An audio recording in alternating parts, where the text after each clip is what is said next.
ಉತ್ತರ ಪ್ರದೇಶದ ಸಂಬಾಲ್ ಈಗ ಇಡೀ ದೇಶದ ವಿವಾದದ ಕೇಂದ್ರಬಿಂದು. ಉತ್ತರ ಪ್ರದೇಶದ ಸಂಬಾಲ್ನಲ್ಲಿರೋ ಶಾಹಿ ಜಾಮಾ ಮಸೀದಿ ವಿಚಾರದಲ್ಲಿ ವಿವಾದ ಶುರುವಾಗಿದೆ. ಮೊಘಲರ ಕಾಲದಲ್ಲಿ ಕೆಡವಲ್ಪಟ್ಟ ಹಿಂದೂ ದೇವಾಲಯದ ಅವಶೇಷಗಳ ಮೇಲೆ ಮಸೀದಿಯನ್ನ ನಿರ್ಮಿಸಲಾಗಿದೆ ಅಂತ ಆರೋಪ ಇದೆ.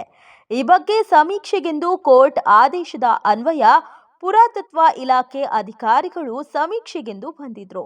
ಈ ವೇಳೆ ಘರ್ಷಣೆಯೂ ಆಯಿತು. ಪೊಲೀಸರು ಫೈರಿಂಗ್ ಕೂಡ ಮಾಡಿದ್ರು. ಈ ಘರ್ಷಣೆಯಲ್ಲಿ 5 ಸಾವನ್ನಪ್ಪಿದ್ರೆ 20ಕ್ಕೂ ಹೆಚ್ಚು ಭದ್ರತಾ ಸಿಬ್ಬಂದಿಗಳು ಗಾಯಗೊಂಡಿದ್ರು. ಆದರೆ ಈ ಘರ್ಷಣೆ ಹಿಂದೆ ಪಾಕಿಸ್ತಾನದ ಕೈವಾಡ ಇರೋದು ಈಗ ಬಯಲಾಗಿದೆ. ಅಲ್ಲದೆ ಸಂಬಾಲ್ನಲ್ಲಿ ಯೋಗಿ ಸರ್ಕಾರ ಬುಲ್ಡೋಸರ್ ಕಾರ್ಯಾಚರಣೆಯನ್ನೇ ಕೈಗೊಂಡಿದೆ. ಉತ್ತರ ಪ್ರದೇಶದ ಸಂಬಾಲ್ ಹಿಂಸಾಚಾರದ ಬಗ್ಗೆ ತನಿಖೆ ನಡೀತಿದೆ. ಈ ತನಿಖೆಯಲ್ಲಿ ಶಾಕಿಂಗ್ ವಿಚಾರವೊಂದು ಬಹಿರಂಗವಾಗಿದೆ. ಇಲ್ಲಿ ಫೋರೆನ್ಸಿಕ್ ತನಿಖಾ ತಂಡ ಮತ್ತು ಇತರ ತನಿಖಾಧಿಕಾರಿಗಳು ಪರಿಶೀಲನೆ ವೇಳೆ ಪಾಕಿಸ್ತಾನ ನಿರ್ಮಿತ ಗುಂಡೊಂದು ಪತ್ತೆಯಾಗಿದೆ. ಮಸೀದಿ ಬಳಿಯ ಚರಂಡಿಯಲ್ಲಿ ಪಾಕಿಸ್ತಾನ ಆರ್ಡಿನೆನ್ಸ್ ಫ್ಯಾಕ್ಟರಿಯಿಂದ 9 ಎಂಎಂ ಗುಂಡಿನ ಒಂದು ಶೆಲ್ ಸಿಕ್ಕಿದೆ. ಸಂಬಾಲ್ ಹಿಂಸಾಚಾರದ ವೇಳೆ ನಡೆದ ಗುಂಡಿನ ದಾಳಿಯಲ್ಲಿ ಪಾಕಿಸ್ತಾನಿ ಕಾರ್ಟ್ರೇಜ್ಗಳನ್ನು ಬಳಸಲಾಗಿದೆ ಅನ್ನೋದು ಗೊತ್ತಾಗಿದೆ. ಘರ್ಷಣೆ ಹಾಗೂ ಫೈರಿಂಗ್ ಮುಗಿದ ಮೇಲೆ ಸಂಬಾಲ್ ಮಸೀದಿ ಸುತ್ತಮುತ್ತ ಫೋರೆನ್ಸಿಕ್ ಟೀಮ್ ಹಾಗೆ ಮುನ್ಸಿಪಲ್ ಕಾರ್ಪೊರೇಷನ್ ಪರಿಶೀಲನೆ ನಡೆಸುತ್ತಿತ್ತು. ಈ ವೇಳೆ ಪಾಕಿಸ್ತಾನ ಆರ್ಡಿನೆನ್ಸ್ ಫ್ಯಾಕ್ಟರಿಯ 9 ಎಂಎಂನ 6826 ನಂಬರಿನ ಶೆಲ್ ಸಿಕ್ಕಿದೆ. ಹಾಗೆ ಸ್ಟ್ರೈಕರ್ ಪಿನ್ ಮಾರ್ಕ್ನ ಒಂದು ಸ್ಟಾರ್ ಶೆಲ್ ಸಿಕ್ಕಿದೆ.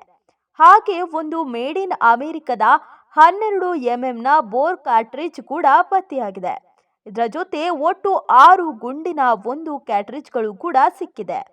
ಈ ಕಾರಣಕ್ಕೆ ಸಂಬಾಲ್ ಹಿಂಸಾಚಾರದ ತನಿಖೆಯಲ್ಲಿ ಭಾಗಿಯಾಗಿರೋ ಅಧಿಕಾರಿಗಳನ್ನ ಹಾಗೆ ಘರ್ಷಣೆ ನಡೆದ ದಿನ ಇದ್ದ ಪೊಲೀಸ್ ಅಧಿಕಾರಿಗಳನ್ನು ವಿಚಾರಣೆಗೊಳಪಡಿಸಲು ನಿರ್ಧರಿಸಲಾಗಿದೆ.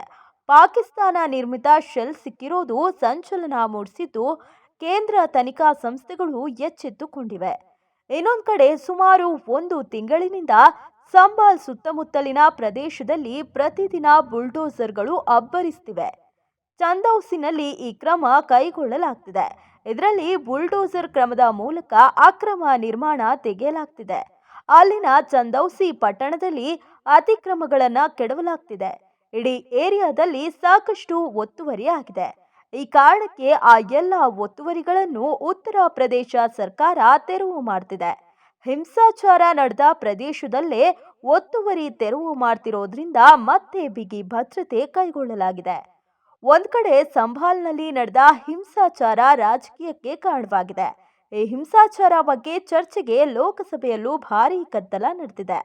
ಸಂಬಾಲ್ ಹಿಂಸಾಚಾರದ ಬಗ್ಗೆ ಚರ್ಚೆಗೆ ಅವಕಾಶ ಕೊಡುವಂತೆ ಕಾಂಗ್ರೆಸ್ ನಾಯಕ ರಾಹುಲ್ ಗಾಂಧಿ ಸೇರಿ ವಿಪಕ್ಷಗಳು ಪಟ್ಟು ಹಿಡಿದಿದ್ದು ಶೂನ್ಯ ವೇಳೆಯಲ್ಲಿ ಮಾತನಾಡಲು ಅವಕಾಶ ಕೊಡುವುದಾಗಿ ಸ್ಪೀಕರ್ ಹೇಳಿದ್ರು. ಆದರೆ ಇದರಿಂದ ವಿಪಕ್ಷಗಳು ಸಭಾತ್ಯಾಗ ಕೂಡ ನಡೆಸಿದ್ರು. ಲೋಕಸಭೆಯಲ್ಲಿ ಗದ್ದಲ ನಡೆಸಿದ ವಿಪಕ್ಷಗಳು ಇಂದು ಮತ್ತೆ ಸಂಬಾಲ್ ಚಲೋ ಹಮ್ಮಿಕೊಂಡಿತ್ತು.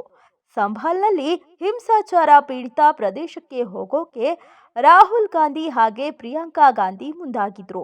ಆದರೆ ಅವರನ್ನ ಪೊಲೀಸರು ಗಾಜಿಪುರ ಗಡಿಯಲ್ಲಿ ಮಾರ್ಗ ಮಧ್ಯೆಯೇ ತಡೆದಿದ್ದಾರೆ.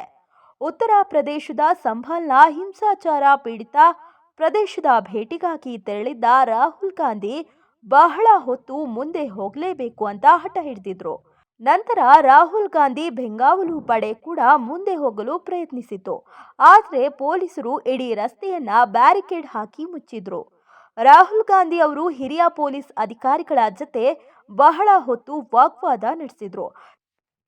ನನ್ನನ್ನ ಒಬ್ಬಂಟಿಯಾಗಿ ಆದ್ರೂ ಹೋಗ್ಲು ಬಿಡಿ ಅಂತ ರಾಹುಲ್ ಗಾಂಧಿ ಪೊಲೀಸರಿಗೆ ಮನವಿಯನ್ನ ಮಾಡಿದ್ರು. ನಾನು ನನ್ನ ಕಾರಿನಲ್ಲಿ ಹೋಗುವುದು ನಿಮಗೆ ಇಷ್ಟವಿಲ್ಲದಿದ್ರೆ ನನ್ನನ್ನ ನಿಮ್ಮ ಕಾರಿನಲ್ಲಿ ಕರೆದುಕೊಂಡು ಹೋಗಿ ಅಂತ ಹೇಳಿದ್ರು. ಆದರೆ ಇದಕ್ಕೆ ಪೊಲೀಸರು ಮತ್ತು ಸ್ಥಳೀಯ ಆಡಳಿತ ಅನುಮತಿ ನೀಡಿಲ್ಲ. ಗಾಜಿಪುರ ಗಡಿಯಲ್ಲಿ ಮಾತನಾಡಿದ ಲೋಕಸಭೆ ವಿರೋಧ ಪಕ್ಷದ ನಾಯಕ ರಾಹುಲ್ ಗಾಂಧಿ, ನಾನು ಅಲ್ಲಿಗೆ ಸುರಕ್ಷಿತವಾಗಿ ಹೋಗಬೇಕೆಂದಿದ್ದೇನೆ, ಆದರೆ ಹೋಗಲು ಬಿಡ್ತಿಲ್ಲ. ನಾನು ವಿರೋಧ ಪಕ್ಷದ ನಾಯಕ. ಇದು ನನ್ನ ಹಕ್ಕುಗಳ ಉಲ್ಲಂಘನೆಯಾಗಿದೆ. ಕೇಂದ್ರ ಮತ್ತು ಬಿಜೆಪಿ ಸರ್ಕಾರದ ವಿರುದ್ಧ ಕಿಡಿಕಾರಿರುವ ಅವರು ಕೆಲವು ದಿನಗಳ ನಂತರ ನಿಮ್ಮನ್ನ ಅಲ್ಲಿಗೆ ಹೋಗಲು ಬಿಡಬಹುದು ಅಂತ ಅವರು ನನಗೆ ಹೇಳ್ತಿದ್ದಾರೆ. ಆದರೆ ನಾನು ಒಬ್ಬಂಟಿಯಾಗಿ ಹೋಗುವ ಬಗ್ಗೆ ಮಾತನಾಡಿದ್ರು ನನ್ನನ್ನು ಒಬ್ಬಂಟಿಯಾಗಿ ಹೋಗೋಕೆ ಬಿಡ್ತಿಲ್ಲ ಅಂತ ಆಕ್ರೋಶ ವ್ಯಕ್ತಪಡಿಸಿದ್ದಾರೆ. ಒಂದ್ ಕಡೆ ಸಂಬಾಲ್ ವಿವಾದದ ಬೆನ್ನಲ್ಲೇ ಉತ್ತರ ಪ್ರದೇಶದ ಬದೌನ್ನಲ್ಲಿ ಮತ್ತೊಂದು ಮಸೀದಿ ವಿವಾದ ಶುರುವಾಗ್ತಿದೆ. ಬದೌನ್ನಲ್ಲಿರೋ ಜಾಮಾ ಮಸೀದಿ ಕೂಡ ಈ ಹಿಂದೆ ಶಿವನ ದೇವಾಲಯ ಆಗಿತ್ತು. ಹೀಗಂತ ವಾದಗಳು ಶುರುವಾಗಿದೆ. ಮೊಘಲ್ ದೊರೆಗಳು ಪುರಾತನ ಶಿವ ದೇವಾಲಯವನ್ನ ಕೆಡವಿ ಅಲ್ಲಿ ಜಾಮಾ ಮಸೀದಿ ನಿರ್ಮಿಸಿದ್ದಾರೆ ಅಂತ ಹಿಂದೂ ಬಲಪಂಥೀಯ ಗುಂಪೊಂದು ಇದರ ಮಾಲೀಕತ್ವದಕ್ಕಾಗಿ ಜಿಲ್ಲಾ ನ್ಯಾಯಾಲಯದ ಬಾಗಿಲು ತಟ್ಟಿದೆ. ಜಾಮಾ ಮಸೀದಿ ಸಮಿತಿಯ ಪರ ವಕೀಲ ಅನ್ವರ್ ಆಲಂ ವಾದವನ್ನ ಮಂಡಿಸಿದ್ರು ಮತ್ತು ಶಿವ ದೇವಾಲಯವನ್ನ ಕೆಡವಿ ಮಸೀದಿಯನ್ನ ನಿರ್ಮಿಸಲಾಗಿದೆ ಎಂಬ ಹೇಳಿಕೆಯನ್ನ ತಳ್ಳಿಹಾಕಿದ್ರು. ಈ ಪ್ರಕರಣದ ಮುಂದಿನ ವಿಚಾರಣೆಯನ್ನ ನ್ಯಾಯಾಲಯ ಡಿಸೆಂಬರ್ 10ಕ್ಕೆ ನಿಗದಿಪಡಿಸಿದೆ. ನೀಲಕಂಠ ದೇವಾಲಯವನ್ನ ಕೆಡವಿ ಜಾಮಾ ಮಸೀದಿಯನ್ನ ನಿರ್ಮಿಸಲಾಗಿದೆ ಅಂತ ಹಿಂದೂ ಮಹಾಸಭಾದ ಮುಖಂಡ ಮುಕೇಶ್ ಪಟೇಲ್ 2 ವರ್ಷಗಳ ಹಿಂದೆ ಜಿಲ್ಲಾ ನ್ಯಾಯಾಲಯದ ಮೊರೆ ಹೋಗಿದ್ರು. ಮುಸ್ಲಿಂ ದೊರೆಗಳು ದೇವಾಲಯದ ಶಿವಲಿಂಗವನ್ನ ಹೊರಗೆ ದೂರ ಎಸೆದಿದ್ರು.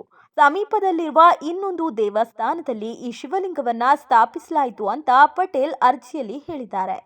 13ನೇ ಶತಮಾನದಲ್ಲಿ ದೆಹಲಿ ಸುಲ್ತಾನರ ಮೊದಲ ರಾಜ ಕುತುಬ್ ಉದ್ದೀನ್ ಐಬಕ್ ಅವಧಿಯಲ್ಲಿ ನೀಲಕಂಠ ದೇವಾಲಯವನ್ನ ಕೆಡವಲಾಯಿತು ಅಂತ ಹಿಂದೂ ಬಲಪಂಥೀಯ ಗುಂಪುಗಳು ಪ್ರತಿಪಾದಿಸುತ್ತಿವೆ.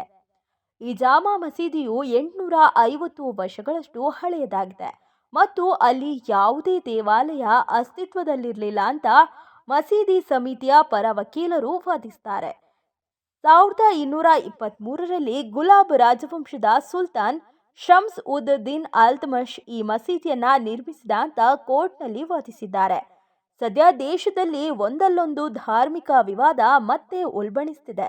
ಇನ್ನೊಂದು ಕಡೆ ಕೃಷ್ಣ ಜನ್ಮಭೂಮಿ ವಿವಾದವೂ ಜೋರಾಗ್ತಿದೆ. ಅಲಹಾಬಾದ್ ಹೈಕೋರ್ಟ್ನಲ್ಲಿ ಕೃಷ್ಣ ಜನ್ಮಭೂಮಿ ವಿವಾದ ಕೂಡ ವಿಚಾರಣೆ ನಡೆದಿದೆ.